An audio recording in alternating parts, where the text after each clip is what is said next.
إن الحمد لله والصلاة والسلام على سيد الأنبياء والمرسلين وعلى آله وأصحابه وأزواجه وذرياته وأهل بيته أجمعين. أما بعد، فأعوذ بالله من الشيطان الرجيم. بسم الله الرحمن الرحيم. ثم أتموا الصيام إلى الليل ولا تباشروهن وأنتم عاكفون في المساجد تلك حدود الله فلا تقربوها كذلك يبين الله آياته للناس لعلهم يتقون. وقال رسول الله صلى الله عليه وسلم: هو شهر أوله رحمة وأوسطه مغفرة وآخره عتق من النيران، أو كما قال صلی اللہ علیہ وسلم.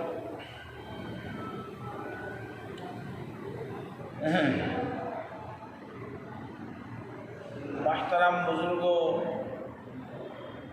عزیز دوستوں، ماں اور بہنوں اور چھوٹے بچوں،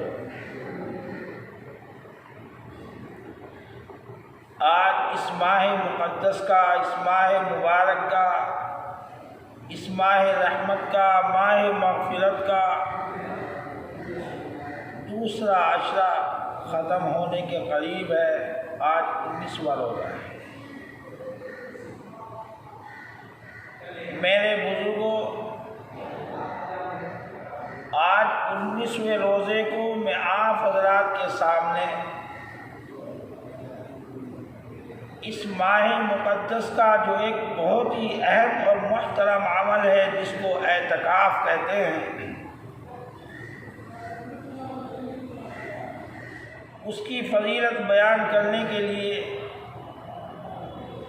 تاکہ آج 19واں روزہ ہے. جن ہمارے بھائیوں کو، بہنوں کو اعتکاف کا پتہ نہیں اور وہ اعتکاف کرنا بھی چاہتے ہیں لیکن مسائل کا پتہ نہیں، یا بہت سے چاہتے تھے لیکن ذہن میں نہیں.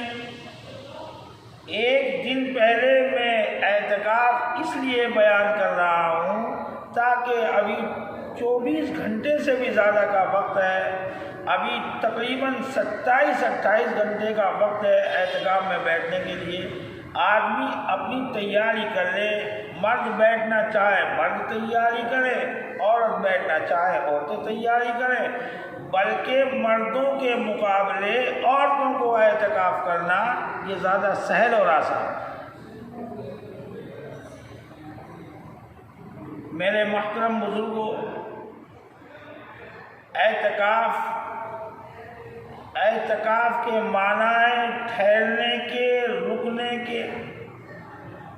جیسے آدمی مسجد میں آیا، ایک کونے کو پکڑ لیا، رک گیا، بیٹھ گیا، ایسے ہی عورت وہ بھی ایک جگہ بیٹھ جاتی.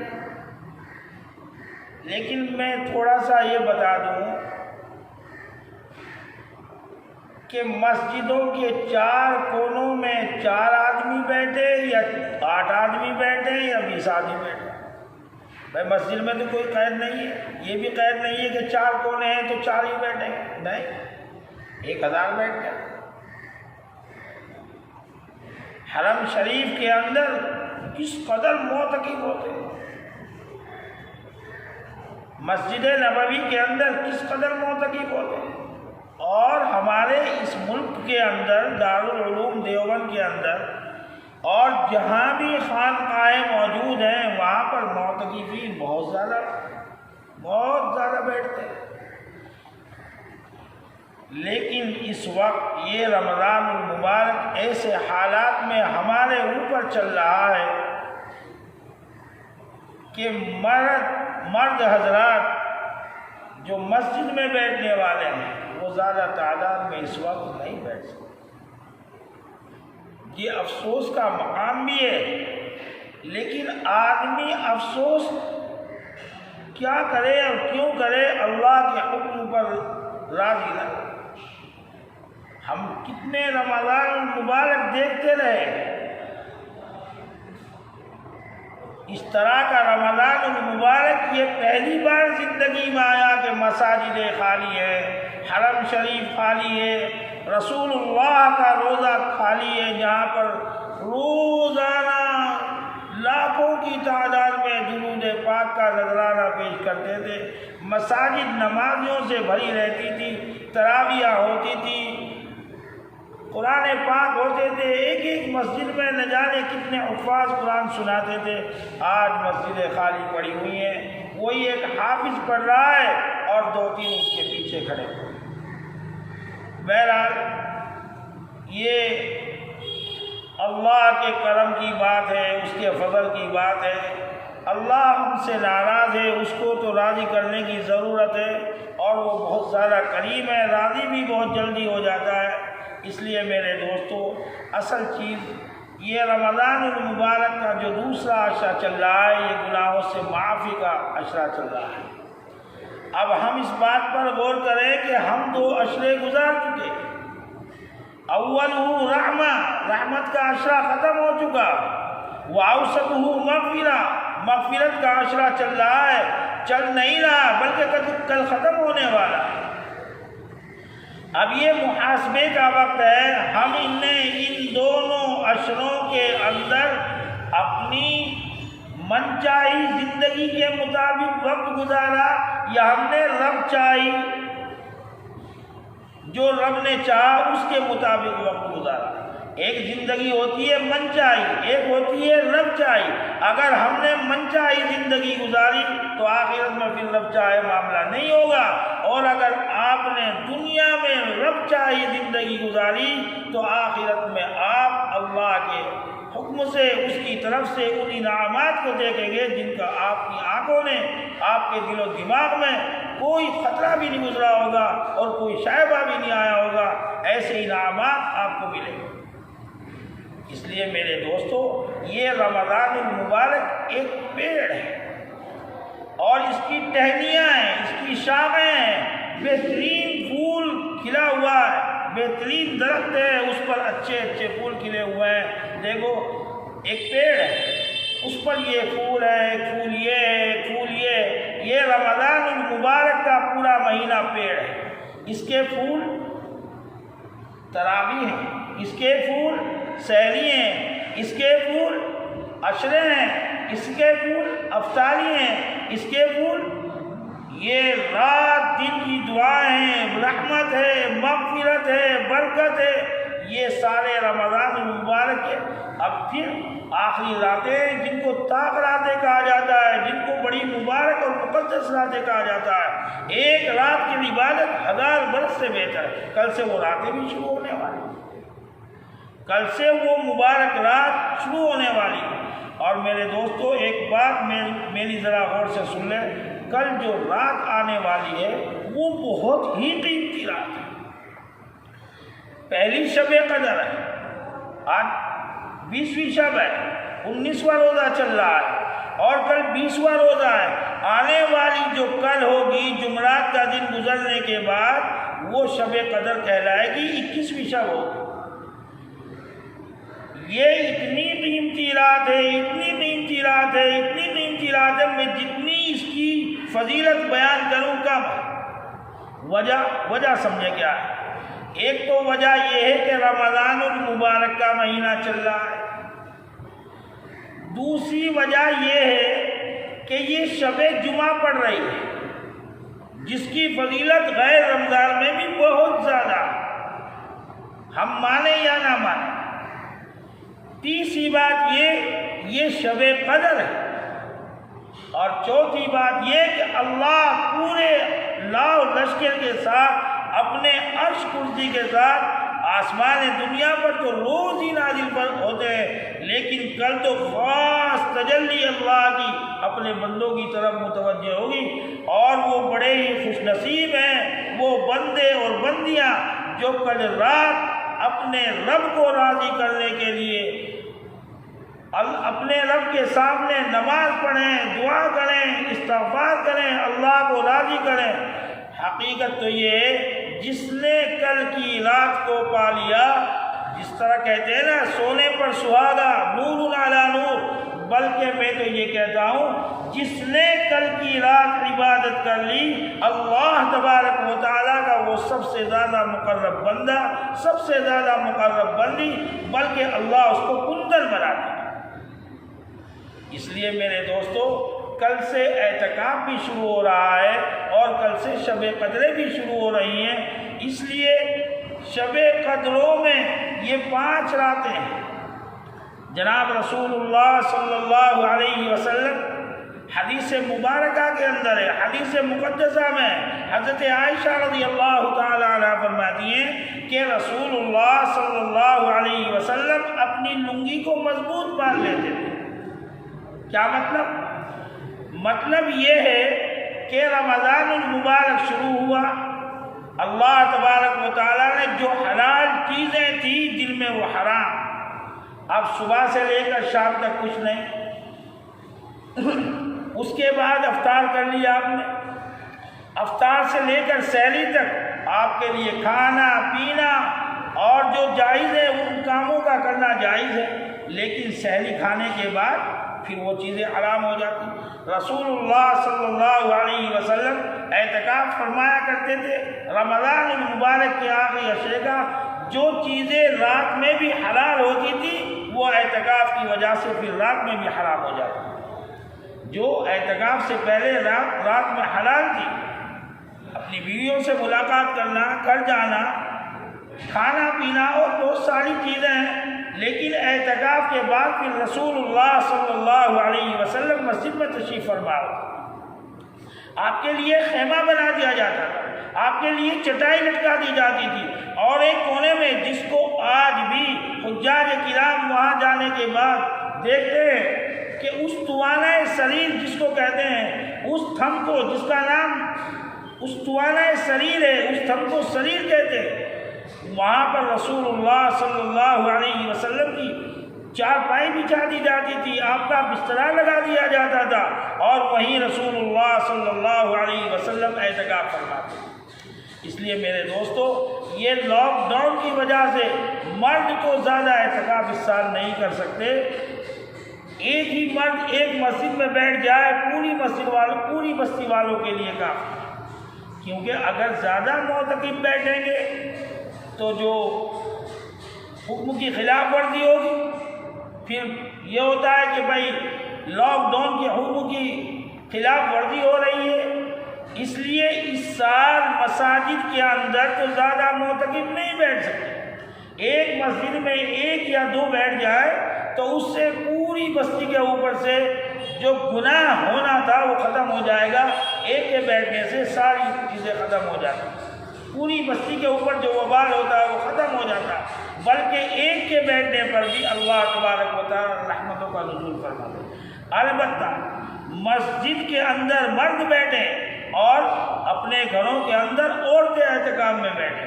عورتوں کے لیے تو بہت آسان ہے، ایک کمرہ ہے مثال کے طور سے، اس کمرے کو مسجد بنا لیں، یا اس کمرے کے کونے کو مسجد بنا لیں، یہاں بیٹھ کر اپنا کام بھی کرتی رہیں، نماز بھی پڑھتی رہیں، دعائیں بھی کرتی رہیں، اور سبزیاں بھی کاٹتی رہیں، جو ضرورت کی چیز ہے اس کو کرنے میں کوئی حرج نہیں ہے۔ یہاں بیٹھنے کے بعد اپنی بہوؤں سے، اپنی بچیوں سے، یا جو بھی آپ کی خادمہ ہوں یا آپ کی نوکرانی ہو، ان سے کام لے سکتے ہیں، یہاں بیٹھے بیٹھے آپ بات بھی کر سکتی ہیں، بول بھی سکتی ہیں، آپ کچھ کام یہاں بیٹھ کر کرنا چاہیں وہ بھی کر سکتی ہیں جو ضروری کام ہو۔ اس لیے مردوں کی بنسبت عورتوں کے لیے زیادہ آسان ہے، لیکن یہ سنت عورتوں کے اندر مردہ ہوتی جا رہی ہے۔ ہماری ماں اور بہنیں اعتکاف کی طرف بہت کم دھیان دیتی ہیں، اور جن کو اللہ نے فرصت دے رکھی ہو، اللہ نے سہولت میسر کر رکھی ہو، 10 دن کی بات ہے، اور ثواب کتنا ہے؟ فرمایا رسول اللہ صلی اللہ علیہ وسلم نے ایک دن کے اعتکاف کی فضیلت یہ ہے کہ اللہ آسمان اور زمین یہ اتنا بڑا خلا ہے، ایک دن کا اعتکاف کرنے والا کوئی بندہ یا بندی، اللہ تبارک و تعالیٰ اس کے درمیان اتنی بڑی بڑی 3 خندقیں آڑ فرما دیتے ہیں۔ یعنی جہنم کے درمیان اور اس کے درمیان بہت بڑا فاصلہ ہو جاتا ہے۔ کل ملا کر یہ کہ جہنم کی آگ تو آگ، جہنم کا دھواں بھی حرام ہو جاتا ہے، جہنم کا دھواں بھی اس تک نہیں پہنچ پاتا۔ اس لیے میرے دوستو، میری ماں اور بہنوں، معتکف اللہ کا مہمان ہوتا ہے۔ اور آپ ایک بات یہ سمجھیں، جب کوئی شخص کسی کے دروازے پر جا پڑتا ہے اور کسی کے دروازے پر بیٹھ جاتا ہے، آپ دنیا کا دستور دیکھ لیں، کسی کے دروازے پر چلے جائیں وہ آپ سے ناراض ہے، لیکن جب آپ کنڈا کھٹکھٹائیں گے، بیل بجائیں گے اور اس کے دروازے پر پہنچیں گے، انسان کتنا بھی پتھر دل ہو، آپ کی شکل دیکھ کر آپ سے محبت سے بات کرے گا، آپ سے پیار سے بات کرے گا۔ اور وہ اللہ جو رحمان ہے، رحیم ہے، کریم ہے، بہت بڑا کریم ہے، کریموں کا کریم ہے، رحیموں کا رحیم ہے۔ 70 ماؤں سے زیادہ ایک ماں اپنے بچے سے کتنی محبت کرتی ہے، اسی طرح 70 ماؤں کی محبت ایک طرف، اللہ کی محبت ایک طرف۔ اللہ اپنے بندے سے، اپنی بندی سے کس قدر محبت کرتا ہے، اور جب اس کے در پر بیٹھ جاتا ہے، بندہ بیٹھ جائے یا بندی بیٹھ جائے، تو اللہ تبارک و تعالیٰ کے یہ مہمان بن جاتے ہیں اور اللہ تبارک و تعالیٰ ان کی دعاؤں کو سنتے ہیں۔ جناب رسول اللہ صلی اللہ علیہ وسلم نے فرمایا، معتکف اللہ کا مہمان ہے، اور جو مہمان کسی کا ہوتا ہے تو میزبان اس کی قدر کرتا ہے۔ اللہ بڑے قدر کرنے والے ہیں، اللہ بڑے قدردان ہیں، قدر کرنے والے ہیں۔ بندہ جب اس کے در پر آ کر بیٹھ جاتا ہے، بندی جب اس کے در پر آ کر بیٹھ جاتی ہے، اس کا سونا بھی عبادت، اس کا بات کرنا بھی عبادت، اس کا کھانا بھی عبادت۔ لیکن خاموش بیٹھے رہنا اگرچہ یہ عبادت ہے، لیکن یہ اچھا طریقہ نہیں ہے، بلکہ افضل ہے نماز کے وقت نماز پڑھے، قرآن کریم کی تلاوت زیادہ سے زیادہ کرے، اور تسبیحات جیسے سبحان اللہ وبحمدہ سبحان اللہ العظیم، یہ تسبیح تمام تسبیحات سے افضل ہے۔ یہ فرشتوں کی تسبیح ہے، یہ آدم علیہ السلام کی تسبیح ہے۔ جناب رسول اللہ صلی اللہ علیہ وسلم نے فرمایا، جب فرشتے بیت اللہ کا طواف کرتے تھے، اسی تسبیح کو پڑھتے تھے۔ اللہ تبارک و تعالیٰ کو یہ تسبیح بہت زیادہ پسندیدہ کون سی؟ سبحان اللہ وبحمدہ سبحان اللہ العظیم۔ اس کے علاوہ کلمہ طیبہ کی تسبیحات پڑھے، لا الہ الا اللہ، لا الہ الا اللہ، لا الہ الا اللہ۔ درود شریف پڑھے، جو درود شریف آپ کو یاد ہو، یا نماز والا درود شریف پڑھے، استغفار پڑھیں، استغفر اللہ ربی من کل ذنب واتوب الیہ، اور راتوں کو اللہ سے دعائیں مانگیں، تہجد کا اہتمام کریں، فرائض کے ساتھ ساتھ فرائض نماز کو تو وقت پر پڑھیں۔ اگر کوئی شخص، کوئی بندہ، کوئی بندی اعتکاف کے اندر بیٹھ رہا ہے اور اس کے اوپر نماز قضا ہو گئی اس کی، تو اس بات پر ذرا دھیان دے، غور کرے، پھر نوافل کے اندر زیادہ وقت نہ لگائے، بلکہ ظہر کے وقت نماز پڑھنے کے لیے جب کھڑا ہو یا کھڑی ہو تو یوں سوچے میری ظہر کی نماز اس سے پہلے کچھ چھوٹی ہیں یا چلی آ رہی ہیں۔